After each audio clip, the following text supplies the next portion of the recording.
नए साल की आमद से कबल जम्मू कश्मीर में नेशनल कॉन्फ्रेंस के श्रीनगर से रुकने पार्लिमान सैयद आगा रूहुल्लाह के बयानात ने जम्मू कश्मीर की सियासत में एक बार फिर हुकूमती कारकर्दगी, अवामी फलाह और तलबा के रिजर्वेशन जैसे मुद्दे हसास मौज़ूआत को एक तरह से मरकजी बहस बना दिया है और इन तफसरों को आने वाले सियासी दबाव और पॉलिसी समत के इशारे के तौर पर भी देखा जा रहा है। साल 2025 दरअसल जम्मू कश्मीर की सियासत में इस वजह से भी याद रखा जाएगा कि सरकार के अंदर ही, नेशनल कॉन्फ्रेंस के अंदर ही उन्हीं के अपने जो अरकान है, जो रुकने पार्लियामेंट हैं, वो सरकार के खिलाफ आवाज उठाते देखे गए। आगा रूहुल्लाह अपनी ही सरकार के खिलाफ लगातार उसकी कारकर्दगी को लेकर सवाल उठाते रहे और अब जब नया साल शुरू हो गया है, ऐसे में आगा रूहुल्लाह ने अपनी ही सरकार को मशवरा दिया है। आगा रूहुल्लाह उमर अब्दुल्ला सरकार को मशवरा दे रहे हैं कि आगे उसे क्या कुछ करना चाहिए, किस तरह से सरकार चलानी चाहिए, किस तरह से उसकी कारकर्दगी बेहतर हो सकती है। दरअसल इसी को हम समझने की कोशिश करेंगे क्योंकि जम्मू में मीडिया से गुफ्तगू के दौरान आगा रूहुल्लाह ने कहा कि उमर अब्दुल्ला हुकूमत पर साल 2025 में कोई ठोस फलाही इक़दामात उमर अब्दुल्ला सरकार ने नहीं किए हैं।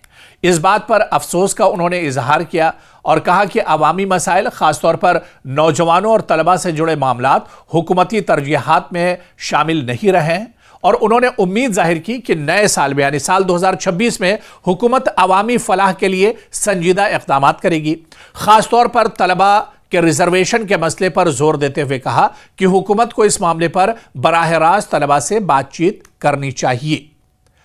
क्या कुछ आगा रूहुल्लाह ने उमर अब्दुल्ला सरकार को नसीहत की है, किस तरह से उन्होंने तनकीद की है, उनका यह पूरा बयान क्या कुछ है, पहले इसे सुन लेते हैं और उसके बाद इसका जो पस मंजर है, किस तरह से आगा रूहुल्लाह और उमर अब्दुल्ला सरकार में ठनी हुई है, अपनी ही सरकार के खिलाफ एक तरह से आगा रूहुल्लाह खड़े हुए हैं, तो इसे भी हम समझने की कोशिश करेंगे। लेकिन सबसे पहले आगा रूहुल्लाह का यह बयान सुनिए। यहाँ आके बैठे और पता करे कि कौन जिम्मेदार है, किसने तोड़फोड़ की। अगर वो उन्हें पता नहीं था, मैं समझ सकता हूँ उनको पता नहीं था, पर पता करने से किसने रोका है? वो अरफाज के घर पे आ सकते हैं, यहाँ पे बैठ सकते हैं, अपने कैबिनेट के साथ आके बैठ सकते हैं, ऑफिसर्स को बुलाए, जेडीओ की अथॉरिटी को बुलाए और पता करे कि ये किसने किया है। पता करने से तो किसी ने नहीं रोका है ना, हमें भी पता चले कि किसने किया। सर वादे तो किए गए लेकिन डिलीवर करने का इस वक्त अब टाइम है। मैंने अभी इन चीज़ों का जवाब दिया, डिलीवर करना चाहिए। बहुत टाइम गुजर चुका है, 1 साल से भी ज़्यादा वक्त गुजर चुका है। हम अपने वादों पे डिलीवर करें, ये गवर्नमेंट अपने वादों पे डिलीवर करे, वरना लोग जो है जो कुर्सियों पे बिठाते हैं वही कुर्सियों से भी उतारते भी। अगर मैं नहीं बैठ पाया तो हमारे इलेक्टेड गवर्नमेंट को किसने रोका था उनके साथ बैठने से, उनके साथ बात करने से? ठीक है, अगर उनने काम किया है, वो कहते हैं कि एलजी के पास है, एलजी को इस अप्रूवल के लिए मजबूर करने के लिए वो स्टूडेंट्स के साथ क्यों नहीं बैठे? आज आप अरफाज डैम के घर आए सर, कब इन्हें इंसाफ मिलेगा? मुंतजिर है, हर रोज यहाँ बेचारे बैठे रहते हैं कि कब सरकार। मैं आपके जरिए ही सवाल ये पूछ रहा हूँ हमारी गवर्नमेंट से कि अगर कुलदीप जी को ये एहसास हो सकता है और जो बेचारे जिनके पास खुद रिसोर्सेज ना हो, अगर वो सामने आके इनकी मदद के लिए आ सकते हैं, एक गवर्नमेंट जो हमने खुद चुनी है, उनको ये एहसास क्यों नहीं होगा? वो इतने रिसोर्सेज से अरफाज की मदद क्यों नहीं कर रहे, या इस तरह के लोगों की मदद क्यों नहीं कर रहे, और ये तोड़फोड़ रोकने के लिए सामने क्यों नहीं होते? चाहे वो बुलडोज़र यहाँ जम्मू में अरफाज के घर पे चले या गांधरबल में चले या कहीं और चले, उसको रोकने के लिए वो कोशिश करें। अगर साहब जम्मू कश्मीर सरकार के वज़ीर जावेद अहमद राना कहते हैं कि रूहुल्लाह साहब नेशनल कॉन्फ्रेंस का हिस्सा है, लेकिन फिर भी दिल्ली के एजेंडे बने और दिल्ली के इशारे पर चलते, इस पर आप क्या कहेंगे? तो उन्हें यही बताइए कि जब वो इलेक्शन लड़ रहे थे तो दिल्ली के इस बकौल उनके दिल्ली के इस एजेंट से मिन्नतें क्यों कर रहे थे कि उनके लिए वोट मांगे? मिन्नतें क्यों कर रहे थे इलेक्शन जीतने के बाद वो उन्हें मिनिस्टर बनवा दे? मिन्नतें क्यों कर रहे थे उनको वो वाला पोर्टफोलियो दिलवा दे जो वो चाहते थे? जब मैं कैंपेनिंग के लिए खुद नहीं जा पाया तो बकौल उनके इसी दिल्ली के एजेंट से ये मिन्नतें क्यों कर रहे थे कि मुझे अपना वीडियो बनवा के भेज दे ताकि लोग मुझे आपका वीडियो सुन के मुझे वोट दे। दरअसल आगा रूहुल्लाह की तनकीद महज एक बयान नहीं बल्कि इसके पीछे चंद बड़े सियासी और समाजी नुकात भी हैं। फलाही पॉलिसियों की कमी का तासुर, अपोजिशन का मौक़िफ़ है कि साल 2025 में नौजवानों के लिए रोजगार, तलबा के लिए तालीमी सहूलतें, समाजी बहबूद के अमली मंसूबे खातिर ख्वाह सतह पर सामने नहीं आए। यानी तलबा के लिए, रोजगार के लिए, तलबा की भलाई के लिए या फिर रिजर्वेशन के मुद्दे पर सरकार को जितना एक्टिव होना चाहिए था, जो कारकर्दगी सरकार को करनी चाहिए थी, वो कारकर्दगी नजर नहीं आई। तलबा का रिजर्वेशन मसला, जम्मू कश्मीर में रिजर्वेशन से मुतालिक मुख्तलिफ जुमरों के तलबा में बेचैनी है, पॉलिसियों पर इबहाम है, मशावरत की कमी है, जैसे मसाइल पहले ही मौजूद हैं। आगा रूहुल्लाह का कहना है कि बगैर मुकालमे के फैसले मसाइल को मजीद बढ़ा सकते हैं। इस वजह से रिजर्वेशन के मुद्दे पर सरकार को तलबा से बातचीत करनी चाहिए। दरअसल आगा सैयद रूहुल्लाह के बयान में चंद वाज़ेह सियासी पैगाम भी एक तरह से हैं। उमर अब्दुल्ला सरकार के लिए बहुत बड़ी नसीहत भी है। हुकूमत को उन्होंने आईना दिखाया है और यह बावर कराने की कोशिश की है कि सिर्फ वादे काफ़ी नहीं है, बल्कि अमली नतायज ज़रूरी है। नौजवानों को मरकज़ में लाना चाहिए। तलबा और नौजवान वोटर्स को यह पैगाम देना कि नेशनल कॉन्फ्रेंस उनके मसाइल पर आवाज़ उठा रही है। नए साल से तवक्कुआत जोड़ना, हुकूमत पर दबाव डालना कि वो साल 2026 के आगाज़ में फलाही एजेंडे के साथ एक तरह से आए और अपने स्टैंड को, अपनी पॉलिसी में तब्दीली लाए, लचकपन एक तरह से लेकर आए। अब जाहिर सी बात है कि साल 2025 आगा रूहुल्लाह, उमर अब्दुल्ला सरकार के बीच पूरे साल एक तरह से खटपट होती रही और ठनी रही, लेकिन साल 2026 में क्या तस्वीर बदलेगी या फिर अब नए साल में और साल 2026 में हुकूमत के लिए चैलेंजेस क्या कुछ हैं? दरअसल आगा रूहुल्लाह के इन बयानात के बाद हुकूमत के सामने चंद बड़े चैलेंज भी उभर कर सामने आए हैं। क्या हुकूमत वाकई नए साल में फलाही इक़दामात का ऐलान करेगी?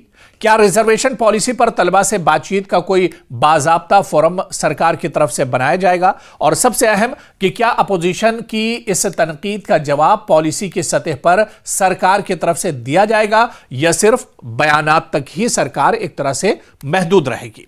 दरअसल साल 2025 की हुकूमती कारकर्दगी पर सवालिया निशान है। नए साल के लिए अवामी तवक्कुआत की याद दहानी है और ख़ास तौर पर तलबा और नौजवानों के मसाइल को सियासी बहस के मरकज़ में लाने की कोशिश की जा रही है।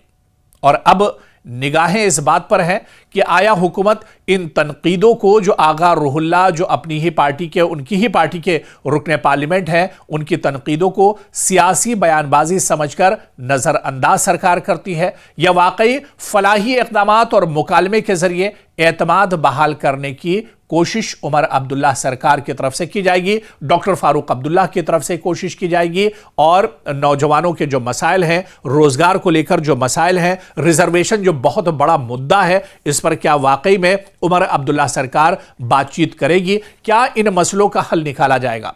साल 2025 में, क्योंकि जम्मू कश्मीर में आप देखिए कि कई साल के इंतजार के बाद, एक बड़ी उम्मीद के बाद साल 2024 में उमर अब्दुल्ला की सरकार बनी। साल 2025 पूरा साल जो अपोजिशन का कहना है और खुद उन्हीं पार्टी के लीडर आगा रूहुल्लाह या अल्ताफ मियां का कहना है कि सरकार ने पिछले एक साल में कोई काम नहीं किया है। जो वादे इलेक्शन के वक्त सरकार ने किए थे वो वादे पूरे नहीं हुए हैं। अब नया चैलेंज यह है कि नया साल है, नई शुरुआत एक तरह से सरकार क्या यहां से करेगी? क्या जो इल्जामात उनकी ही अपनी पार्टी के जो साथी हैं, रुकने पार्लियामेंट हैं, क्या उनके इल्जामात को सामने रखकर, अपोजिशन की जो तनकीद है उसे सामने रखकर अब उमर अब्दुल्ला सरकार नौजवानों के लिए काम करेगी, जम्मू कश्मीर के डेवलपमेंट के लिए काम करेगी? कई बड़े मुद्दे हैं जिनमें तलबा का रिजर्वेशन भी है, जिस पर सरकार ये कह रही है कि सरकार ने अपनी तरफ से एक तरह से फाइल एलजी के पास भेज दी है और एलजी इंतजामिया को अब उस पर फैसला लेना है। तो क्या रिजर्वेशन पर भी आने वाले साल 2026 में, मतलब जो साल चल रहा है, इसमें उमर अब्दुल्ला सरकार कोई बड़ा फैसला लेती है और जब यह रिपोर्ट मंजर आम पर आएगी तो उसमें तलबा के लिए कोई बहुत अच्छी खबर होगी, तलबा को खुश करने के लिए इसमें कदम उठाया जाएगा। और सबसे बड़ी बात यह है, क्या साल 2026 में उमर अब्दुल्ला सरकार नेशनल कॉन्फ्रेंस के अंदर जो खटपट है, नेशनल कॉन्फ्रेंस के अंदर ही जो एक तरह से बिगाड़ है, क्या उसमें सुधार आ सकता है? क्या नेशनल कॉन्फ्रेंस की तरफ से आगा रूहुल्ला की जो मांगे हैं वो पूरी की जा सकती हैं, या आगा रूहुल्ला जिस तरह से अपनी ही सरकार से नाराज है कि सरकार ने अभी तक 1 साल गुजरने के बाद जम्मू कश्मीर के अवाम की उम्मीदों पर खरी नहीं उतरी है, तो क्या अब यहां से उमर अब्दुल्ला सरकार एक नए टारगेट के साथ अब काम करना शुरू करेगी जम्मू कश्मीर में तरक्की के लिए, रोजगार के लिए, रिजर्वेशन के लिए, और बहुत से ऐसे मुद्दे हैं जिस पर सरकार को एक तरह से काम करना है। अपोजिशन भी कहती रही है कि गैस के सिलेंडर मुफ्त नहीं हुए, बिजली सस्ती नहीं हुई, बस का किराया सस्ता नहीं हुआ, तो इस तरह के बहुत से मुद्दे हैं, नौकरी से जुड़ा हुआ मुद्दा है। तो क्या इन तमाम बयानात पर जो अपोजिशन सरकार के खिलाफ बयानात देते रहे, इस पर उमर अब्दुल्ला सरकार नए साल में फुल स्टॉप लगाएगी? यह देखना भी अहम होगा।